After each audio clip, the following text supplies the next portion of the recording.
Tanguy, je l'ai trouvé très très bon. Ah oui, ça c'est un truc, il faudrait faire un debunking. Je suis pas spécialiste de ce genre de vidéo parce que ça nécessite des enquêtes approfondies et beaucoup de temps pour un sujet qui n'est pas mon sujet, on va dire, favori. Mais Jean-Philippe Tanguy, faudrait que je vous retrouve cette intervention, où en gros il traite littéralement, je sais même pas s'il a le droit, ça pourrait finir en procès pour diffamation ou injure publique. Il traite il y a quelques mois, il a traité les écologistes d'escrocs en rappelant ce qu'ils mettent tout le temps en avant, c'est-à-dire le fait que Fukushima a été une catastrophe humaine qui a causé 10 000 morts. Et c'est faux. Non mais c'est littéralement faux. Il n'y a pas eu 10 000 morts à Fukushima. Jean-Philippe Tanguy cite un rapport de l'ONU qui dit qu'en fait, en mort directe, si je dis pas il y en a eu 0. En tout cas, s'il n'y en a pas eu 0, il y en a eu 2, 3 ou 4 ou 5, il n'y en a pas eu 10 000. Il n'y en a pas eu 10 000. Et la gauche répète ça à tue-tête pour tuer le nucléaire depuis l'accident de Fukushima. Alors que l'accident de Fukushima était évidemment terrible, mais il était lié à une catastrophe naturelle. Les catastrophes naturelles, ça existe. C'est comme les tremblements de terre. Vous avez beau prendre toutes les précautions nécessaires. Et ben, quand il y a un tremblement de terre de 7 ou plus sur l'échelle de Richter, il y a des morts, il y a des autoroutes qui sont défoncées, ça coûte des milliards. Défoncer, ça coûte des milliards pour reconstruire. Mais c'est pas la faute du nucléaire. C'est des conneries. Voilà. Mais ça, c'est un mensonge énorme. Il y a eu un mort. Voilà. Non, mais je ne sous-estime pas la gravité humaine d'une telle perte.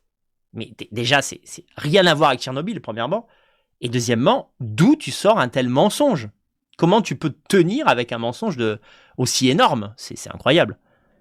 Voilà, un mort pour une catastrophe nucléaire. Qu'est-ce que j'essaie de dire? Encore une fois, je n'essaie pas de minimiser la gravité de cette mort. Mais c'est qu'en fait, dans l'ensemble, les Japonais ont très bien géré l'accident. Ils l'ont géré, on ne peut mieux, on pourrait dire. Parce que ça aurait pu être vraiment catastrophique. Quand même. Oui, alors Tanguy a dit 0 mort, mais un mort 0, on est plus proche de 0 que de 10 000. C'est incroyable.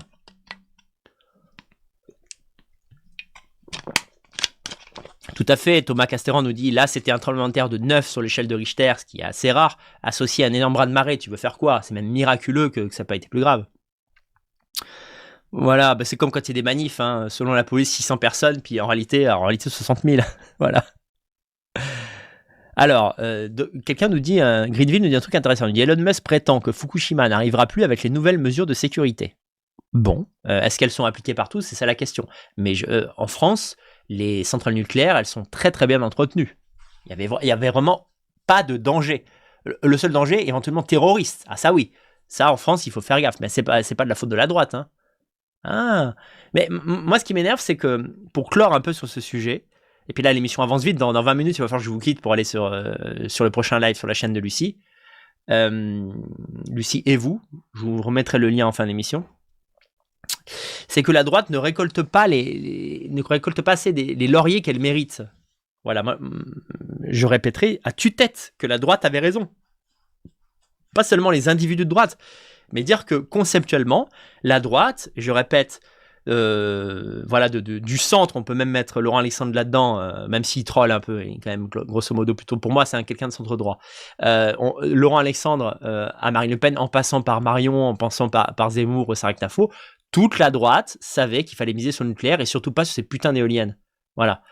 Et non seulement on a perdu en énergie et donc en argent, mais le plus dingue, c'est que l'Allemagne a dû compenser par du charbon qui pollue. C'est hallucinant. En fait, c'est un scandale énorme. C'est toute la connerie actuelle de l'Europe idéologisée, gauchisée jusqu'à la trogne, et dans ce mauvais choix, ce quasi-abandon du nucléaire qui nous a fait perdre 15 ans de développement. Moi, ça me révolte.